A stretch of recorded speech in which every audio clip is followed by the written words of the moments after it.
Hey everyone, it's Gamefruitpulp and welcome back to another Minecraft Building Toronto video. In today's video we're going to be taking a look at one of the most impressive projects to be completed on our server map and something that I am really excited to be sharing with you guys today. So today we're going to be taking a look at our newly completed First Canadian Place complex. First Canadian Place is one of the really most well-known buildings in the city, a very towering skyscraper as well as some more historical smaller builds as well. But today we're going to be taking a look, mainly focusing on the First Canadian Place plaza in general, and then briefly at the end we will touch on the three buildings on the on the southwest corner of Bay and Adelaide that we haven't showcased yet on the series. So as we get into it, I've got some sort of history to talk about First Canadian Place. So we're going to talk about that, and then we're going to sort of break off and tour the building. And looking at the more detailed things that the building has inside it. The building was built by Ninja with some assistance from Storm and myself on the exterior buildings not connected to First Canadian Place. And Ninja did a really good job on it. I'm really excited to showcase this building with you guys. So First Canadian Place, originally named First Bank Building, is a skyscraper in the financial district of Toronto, Ontario, at the northwest corner of King and Bay Street, and serves as the global operational headquarters for the Bank of Montreal. At 298 meters, or 978 feet, it is Canada's tallest skyscraper and the 15th tallest building in North America to structural top, basically the top of the spires, and the 9th highest to rooftop, and the 105th tallest in the world. It is the 3rd tallest freestanding structure in Canada after the CN Tower and the Inco Superstack Chimney in Sudbury, Ontario. First Canadian Place is named for Canada's first bank, the Bank of Montreal. Designed by B&H Architects with Edward Durrell Stone as design consultant, First Canadian Place was constructed in 1975. The tower and associated buildings occupy a block once home to two major newspapers, the Toronto Star's Toronto Star Building and the Globe and Mail's William H. Wright Building. The site was the last corners of King and Bay to be developed in the 1960s and 70s, and a major bidding war began over the property. The then little-known firm of Olympia and York eventually obtained nearly the whole city block. Through the election of reformist Mayor David Crombie, led to the new rules banning skyscrapers, and it took 3 years of lobbying for permission for First Canadian Place was granted. When completed, the building was nearly identical in appearance to Stone's Aon Center in Chicago, Illinois. Completed 2 years previous as the Standard Oil Building Standard Oil Building, the Chicago Tower is the same floor plan and clad in the same marble.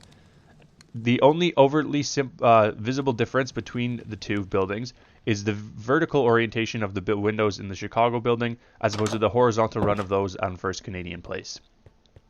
First Canadian Place was the 6th largest building in the world to structural top, currently 103rd, and the tallest building overall outside of Chicago and New York when it was built in 1975. It was also the tallest building in the Commonwealth of Nations until the completion of the Petronas Tower in Malaysia in 1998. The Bank of Montreal's M-Bar logo at the top of the building was the highest sign in the world from 1975 until overtaken by the sign atop CITIC Plaza in 1997. The roof is still the location of a number of antennas used for radio and television broadcasting. The structure contains 29 elevators and is one of only few elevators in the world that uses a double-decked variety. It is also connected to the underground path system.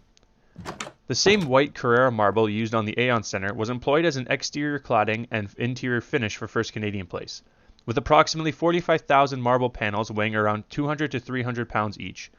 Foreshadowing what would take place with First Canadian Place in 2007, one of the marble slabs of the Aon Center, when it was named the Standard Oil Building, detached in 1974, falling and penetrating the roof of a neighboring building, resulting in an eventual recladding of the entire Aon Center with white granite between 1992 and 1994. This problem would surface at First Canadian Place as well. During an intense storm on the evening of May 15, 2007, a 1 by 1 by 2 meter, 140 kilogram white marble panel fell from the 60th story of the tower's southern face onto the 3rd floor mezzanine roof below, causing authorities to close the surrounding streets as a precaution. In late 2009, owner Brookfield Properties announced it would follow the example of the Aon Center and over 3 years would replace the tower's 45,000 marble panels with ones in glass. Those on the main expanses those on the main expanses with a white ceramic frit and the corners in a bronze tint. Brookfield and the co-owners also launched a multifaceted rejuvenation program, including upgrades to the building's mechanical, electrical, and lighting systems that will redefine the standard for enhanced performance, comfort, and greening. First Canadian Place's common areas included upper and lower level entrance and elevator lobbies. The retail concourse and marketplace were also undergo renovation, with new natural stone, flooring, fritted glass accents, brushed metal handrails, landscape, and water features. So we were able to capture a lot of these details on our map. And I'm really, as I was sort of flying around the exterior and looking at the exterior of the buildings, I'm also looking forward to showing you guys the detailed work on the interior that we were also able to capture. Okay, so as we continue on, you've already seen, just while I was explaining the history of the build, you've already seen some of the great details that Ninja's been able to capture in this map. We're going to take a closer look at some of them as well as we sort of just make our way through the building. And it's actually, it's pretty amazing. The building is so complex and so detailed that I actually find myself sometimes getting lost in the building. Not because the building is disorganized, but just because it's so vast and so large that I sometimes forget where I'm supposed to go to get around. And so there are these trusty signs around to sort of help you find everything. We got a Rexall in here, which would be pretty popular in these times, unfortunately. But Ninja was able to sort of pull up the roster of buildings that were in here, or of businesses that were in the building, and was able to sort of capture quite a few of them in the actual build itself. And so as we're down in the downstairs sort of basement concourse level, you can see all the detailed little shops that are all around and about. And then there's some larger, more well-known shops like the Rexall that we already saw. And then of course we have these little areas like this one where the sort of general concourse areas are. This looks like a little food court to me. And then we continue down here. What is this? I guess this would be the path, which is still obviously in progress because the other buildings don't have it yet. But Ninja went ahead and started the path for First Canadian Place, which is obviously the start of something that we hadn't originally done on the map. So that's a little bit of stuff to come. And then he built a little sort of welcome to the building or welcome to the project sign down here. And like I said, this is definitely the most vast and expansive project we've done on this server so far. He built the little Imax Theater mainly because he didn't know what else to put in here. In real life, there is no Imax Theater, but he did a good job of it. So we'll sort of let it stay for now until we get to an actual Imax Theater, and then we can just move this one over there and build something else here. But in the meantime, he did a really nice job on the theater as well. And like I said, this is the most expansive project we've done on the server so far. The building was a huge undertaking, and Ninja did most of it by himself, and it was really quite impressive feat. There's no elevator signs in here, so I don't know how to get up to the next floor, but we will hopefully. Okay, well, there's one. So we come to the elevator, and we'll take a look at the upper levels of the building and just some of the offices. Obviously, all the offices are going to be the same, but regardless, we'll take a look around, see how he did on those, and see the sort of details he captured with them as well. And then we'll take a look at the exterior buildings of the project as well that Storm and I constructed, just to really bring the block together. We felt it wasn't proper to sort of showcase this building without everything being completed in it. So we did make sure that all the buildings on the block were done. And with that, we sort of have covered off another block in the city, which is really awesome. And a lot of work is being done on the server. We're moving in all four directions right now. We're moving a little bit north, a lot of progress west, and some good progress in the east end as well. And then I'm slowly starting to work on the railway corridor in the south. So there's a lot happening. And we'll basically, like we typically do, we will work our way up to the top floor of the map, or I guess we'll do second from the top floor because I fell through, and we'll take a look at the view, see what the employees of these buildings would be able to see if they looked out.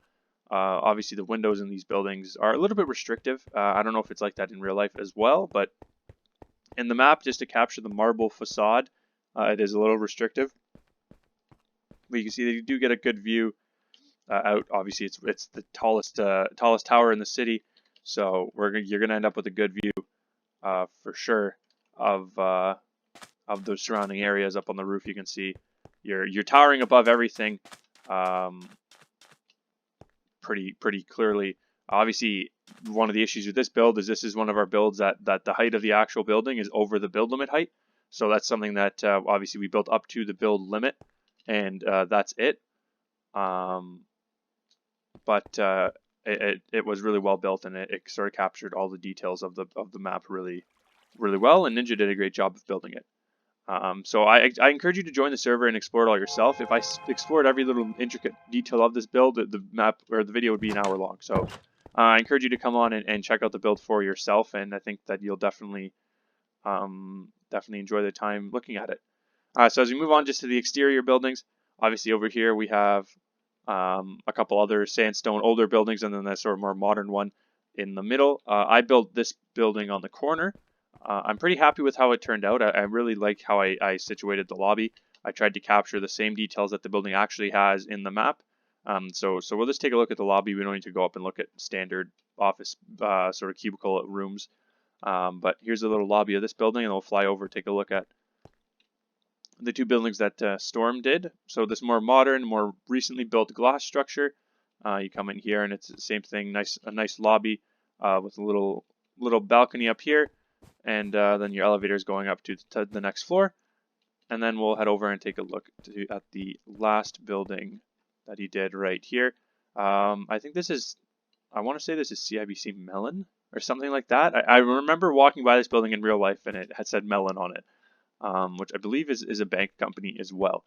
But here is this building, in the lobby and all that kind of good stuff. You got another sort of a room over here for security, and then stairs down to the basement. And that's sort of that. And that's this block really in a nutshell. I hope you guys enjoyed the video.